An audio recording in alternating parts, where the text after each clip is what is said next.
Hi guys, welcome back, Material Energy Hypercubed with me, Sid, and I say welcome back because I've already recorded a whole chunk of Material Energy Hypercubed, and if you saw my Mage episode yesterday, you'll know my hard drive filled. So I recorded a whole bunch and no footage. Anyway, so quick recap. I have got iron and hydrogen in the chemical fusion chamber, making me some cobalt. I haven't actually unlocked the cobalt quest yet. This is the first point. However, I would like to build a new pickaxe because this one just empties far too quickly. Get me down and get me back to the observatory. So over in the observatory, I have made a whole bunch of these. Now these are, these are pretty straightforward. Energetic alloy, it is basically some gold with some redstone and some glowstone in the alloy smelter. Reason for making those is, and all the mini-me's are thoroughly happily in their little Teletubby land. I have problems with power, and the problem is I'm generating an absolute metric crap ton of power. And these guys take 20,000 RF per tick, so the old ME controller is fine. This thing only conducts 640 RF per tick into here, which will output a maximum of 1000 RF per tick. That's fine so far. So 640 going in, maximum of 1000 going out, into this, which takes a maximum input of 80 RF per tick. So basically all of these machines, and this is the same, are being crippled by my power system, because the power's not going. The same goes over in the chem lab, and so on and so forth. So we've made these to upgrade the throughput. Now these go at 5000, which is still not the same output of my reactors, but I can tailor the reactors down and alter their what's the word I'm looking for? Alter their control rods. That's the word. Down. So over here I have got this thing making what's it? Iron oxide. It's probably got enough to complete that. It has. But what I also have in here is enough lead to make a whole bunch of lead ingots. Now at the moment, again, it's powering up, so we're stuck with that. But what I want to do is build a capacitor bank. A proper capacitor bank, not the capacitor. There we go. So currently we've got the basic capacitor bank, which has only got a maximum output of 1000, only stores 1 million RF. They can't make these vibrant ones yet because they are just out of my reach, I think. Well, they're probably not out of my reach, but they may be, you know. So, but we can make this one, which has got 5 million RF. And it just takes some iron, a redstone block, and 4 of these double layer capacitors.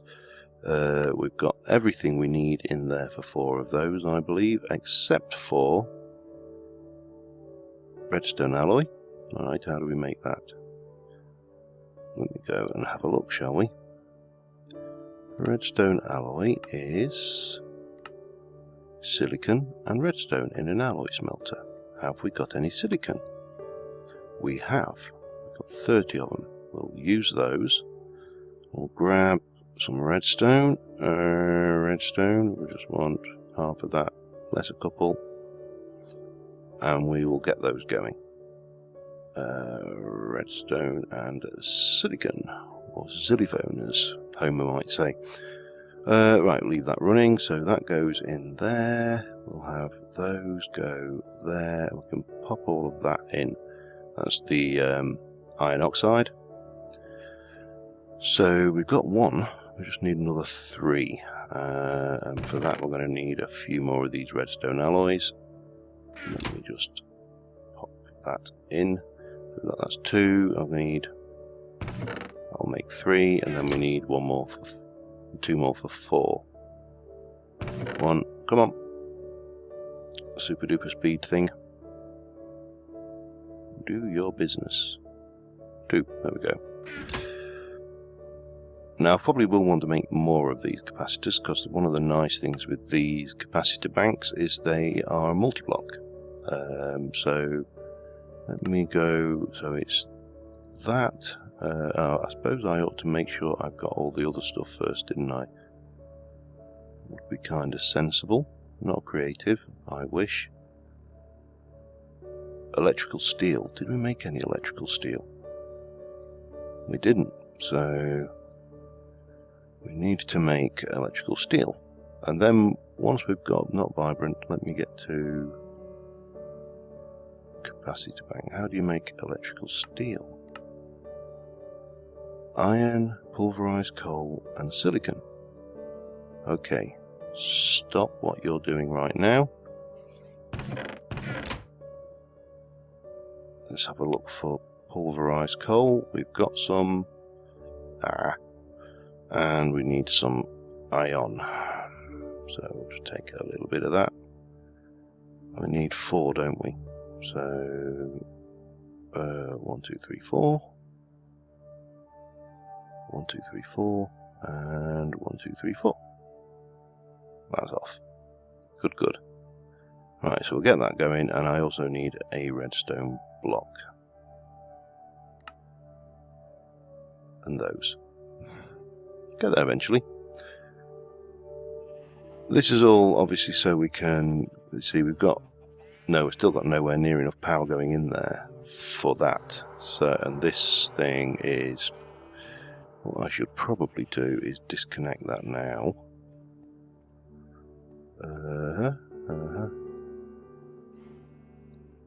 Bye-bye.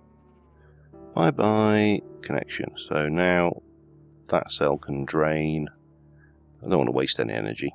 I know I've got bucket loads, but hell.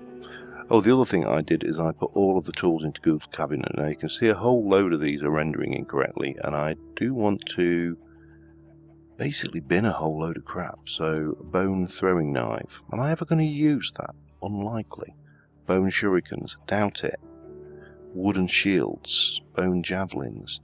There are some. If I can find an example.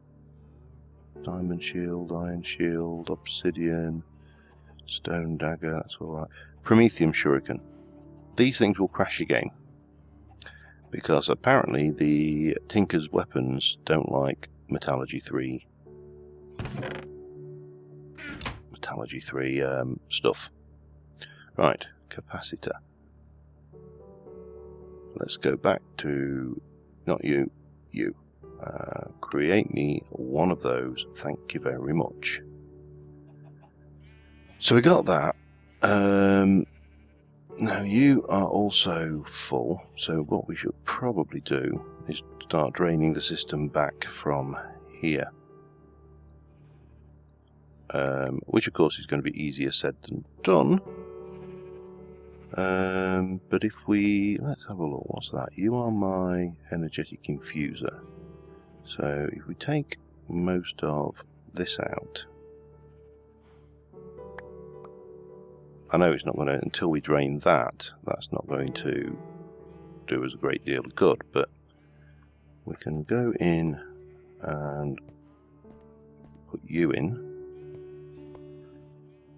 We'll not bother with that last one yet, and we can also swap you out. That will be a start. So that should drain, I mean it'll only drain 80 because that's the maximum that could go, but we need to empty these cells big time. So I'm going to continue getting on with that, and the easiest way to drain this cell is to charge you up. Actually, probably let's start off by charging you up, and then we'll charge the 10 million RF axe. And how are you going? You're nearly empty, that's good. You have got, well, it's only 100,000, I'm not going to panic about that. And you are working your way up to making me some lead. Now the reason I want lead is I want to make a hardened flux capacitor. It's very simple really. Okay, you are charged, not you. You go into charge. And we will also, while we're at it, just to speed things up, we'll pop this lot back in. And have I got any more? Yes, I've got tin. Any more ores to process? So all of this, get these things ticking away, doing their stuff, and the world will be good and happy. So I am going to drain these things, and I'll be back with you once we've got some progress in that department. Okay, so I've drained all the cells. I've put the basic capacitor here because it's still an output of 1000, which compared to an output of 80 is significantly higher. So that will charge up, and I am going to connect this directly into the Tesseract. So what we should see, hopefully, is are we seeing power? Yeah, considerably faster. 1000 RF per tick faster. So that is piping through there, and I am going to set you to active with signal. So that should now be off, and that is charging quite happily at about 1000 RF per tick, because that's the maximum input. I don't think we can alter that to, no, 1000 is the maximum. Worth a try. So that's charging. We can take our switch and we can place you on there, and when we want this active we just go bang and it will go and do its thing, and that should be about static. So we'll turn you off for a moment. These guys, energetic infusers, got plenty of juice. I can stick this in here, and as you can see it's charging. It charges very rapidly. I'm not going to charge it right now. So, but we've got this big capacitor now that is going to be installed over at the reactor.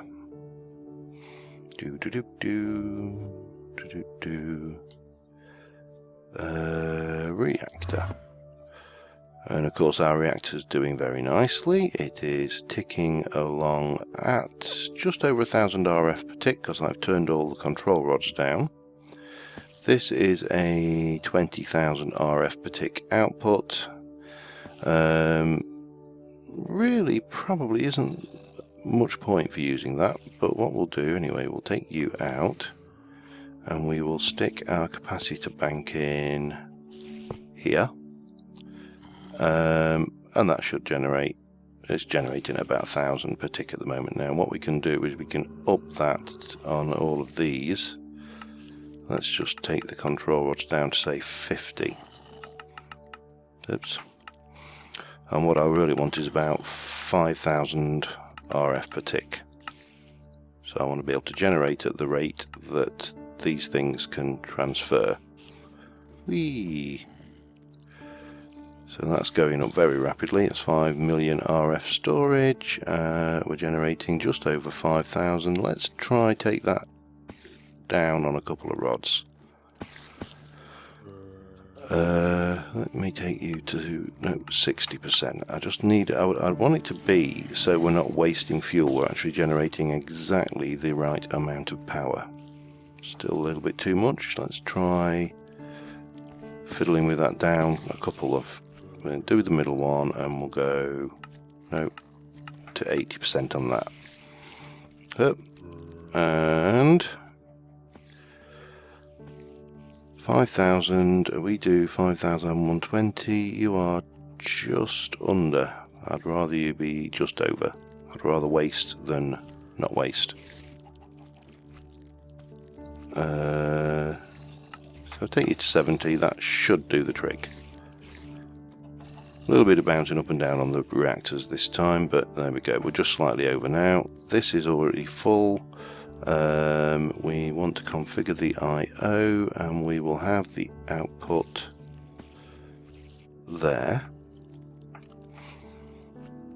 Yeah, that's fine, I think.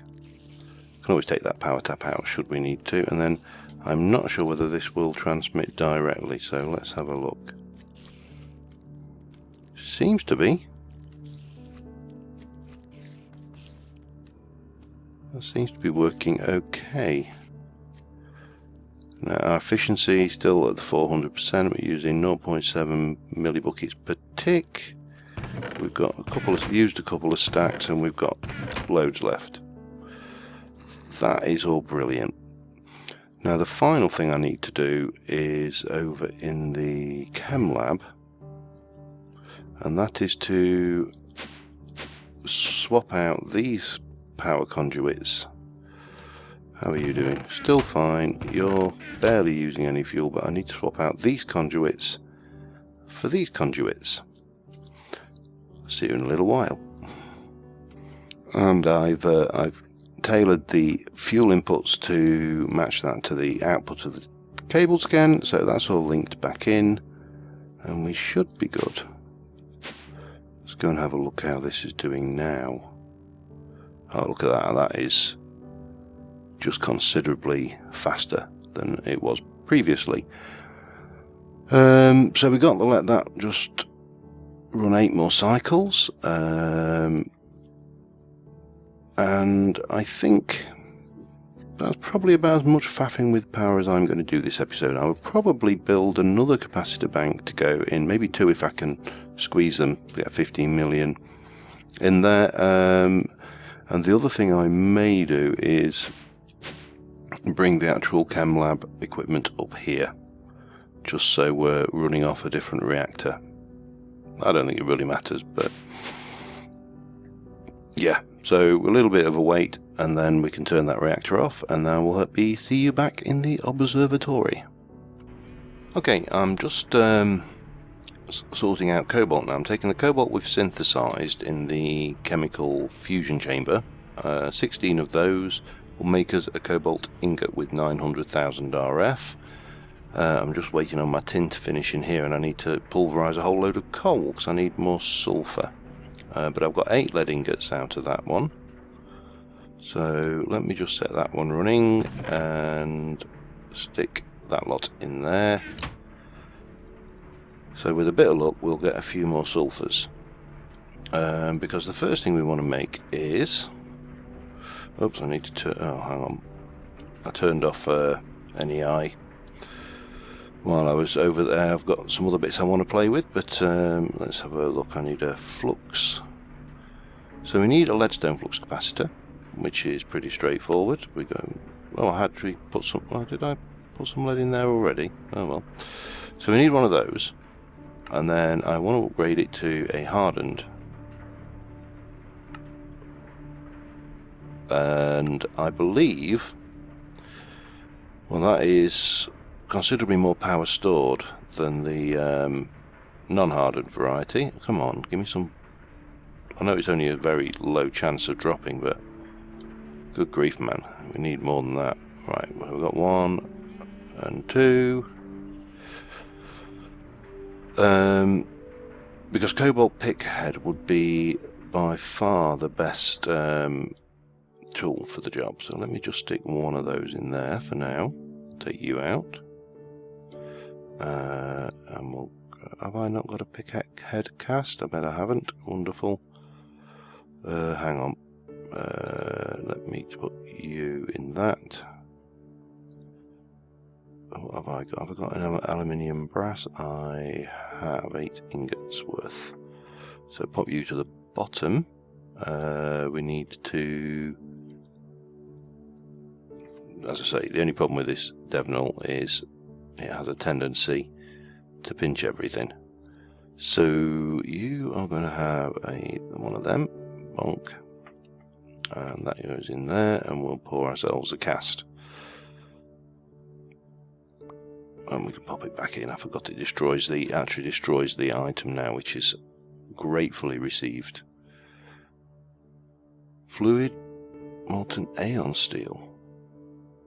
144 mil. What the hell is that?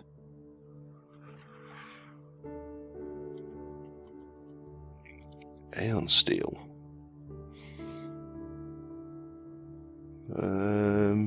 Any clues? Durability, speed 11, mining 11, cobalt. But the speed is lower. I don't want Aeon steel. How do you make Aeon steel? Let me just check this. Alumite and cobalt. How much alumite is there in there? Blur, blur, blur, blur, blur, none. Now, I want a cobalt one, please. Cobalt's got the higher range, and I'm going to charge it anyway, so that's not a biggie. Oh, we got some more sulfur. Good, good. So we can get that in there. We'll get some more flux capacitors going. 1 and 2. 2 should be enough, I think, for now. And we'll get a hardened. 1 and 2. I don't think I can do that because it needs electrum, and electrum wants gold and silver, and at the moment I don't have any silver. So we'll put one of those back. We'll put one of those into charge. And we will just go and see how our cobalt's going. Done and done. Turn that off. Alright, to see how this is going over here, see if we can make our cobalt pickaxe head yet. We can. So here we go. Thank you very much. So that's the first bit. Then we're going to want again, durability modifier isn't a huge one, but let's have a look what we've got pre in the bag. Sanguinite, Angmalon, that's a tough one. Or Seraclase. Well, once we've got it powered, the durability isn't actually an issue at all, but outside we'll use that, and I want reeds because I want to make a paper binding. I think that's probably the best option. Okay. So yeah, it's just to say, I want a pick that can actually last a little bit longer in the field. Okay, make me some paper. 3, 6. How do you make? Oh God, how do you make the paper components again? I can never bloody remember. No, I don't want a typewriter.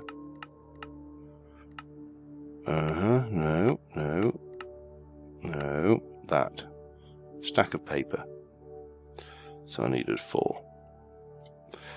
Right, let's get the tool binding made. I'm just thinking, let me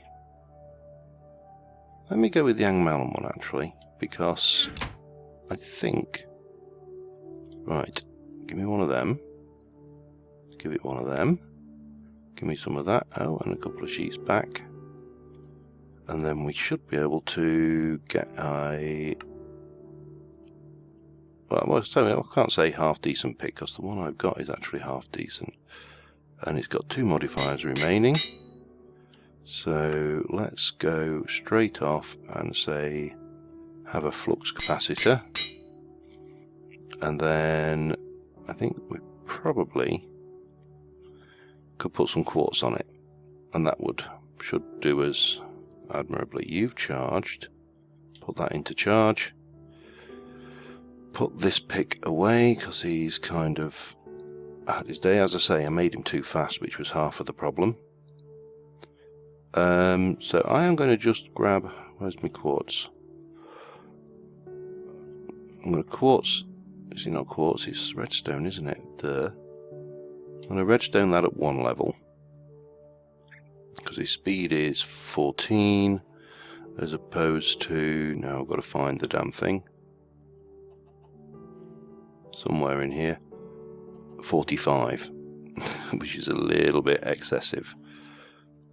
So we'll get that done and I will be right back with you. Alright, now the last thing I want to do before I go tackling rotundas, which is probably going to be the next episode now, because this is obviously taking a lot longer to prep than I thought. I'm not doing too bad for armour actually. I've got nothing shiny and new. Protection 2 versus Protection 2 and Law 2.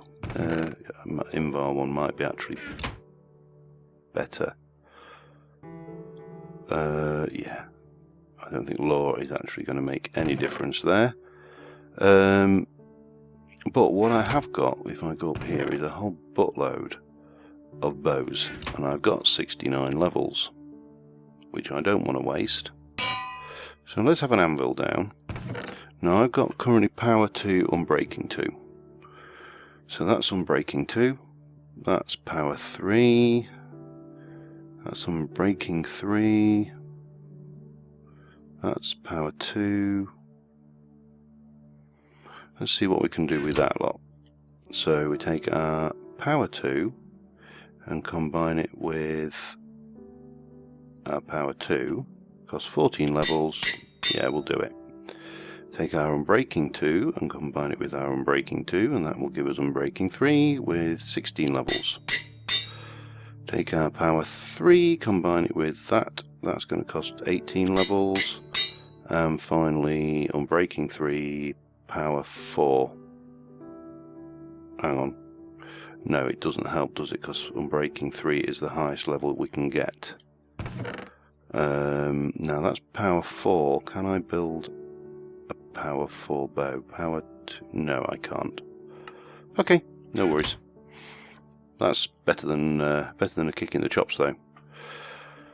Let's go and have a look at this rotunda, and before we actually run into the mess. Now, I still need to come up with a way to prevent spawning down there, and as at the moment, I don't have one.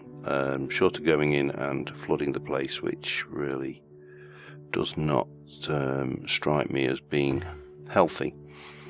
Well, what we got in there? Vanilla mining. Let's take you out, and we'll put in the rotunda. Obviously I've watched the rotunda on Biffa's channel. It don't look fun. It almost looks like a run in and illuminate the place job. F7, let me just have a look. There's not actually a lot around this bit, but we'll have a look. They are spawning, I can hear them. Yep, there you go. Let's just try and illuminate a little bit this way. While we can. What the hell's this? Oh, the Z-tone things. Hello, boys. And you're both dead. But I think I've just pissed off your mates. Oh yes, hello. Did I mention that my sword is Bane of Arthur Turds? I never thought you'd be glad to see that on a sword, did you? Okay, let's get this lit if we can, as far as we can. I heard you. And if I can get the top level lit up this episode, then that will be a big plus. Okay, there's a Spidey there. Creeper turd there. Oh, get away. Come on, bro, blow up. There we go. Oop-a-doo. Yeah, it's not as bad as I thought it was going to be, really. I think Biffa must have had a much higher spawn rate in his initial opening rotunda, because this has not been too bad, relatively speaking. Hi. Bye. And there. And maybe there. A little bit of there. Maybe some around here. Just make sure torches are not a problem. Well, he says as he runs out. Let me just try that one there. And let's try that one there. How are we doing? We've got a couple of spawnable areas. Oh, you dropped some of that webby stuff. Well, I've got torches back at the ranch, so I can live with a couple of spawnable spots. Let's have a just while we're in here. Obviously, there's not nice stuff going on down there, but I did see a chest here. What we got? Netherrack battle sign, obsidian frying pan, and a good reward bag. And of course, now that should be fine. It's just draining, and obviously I can recharge it with the other one I've got. Anything else? What are you? You're all Z-tones. Nothing else hiding in here. Stuff going on up there which looks interesting though. ME controller. Ooh. Ooh. Another good reward bag. Some daggers. We'll take them out anyway. I'm going to bin a lot of this, but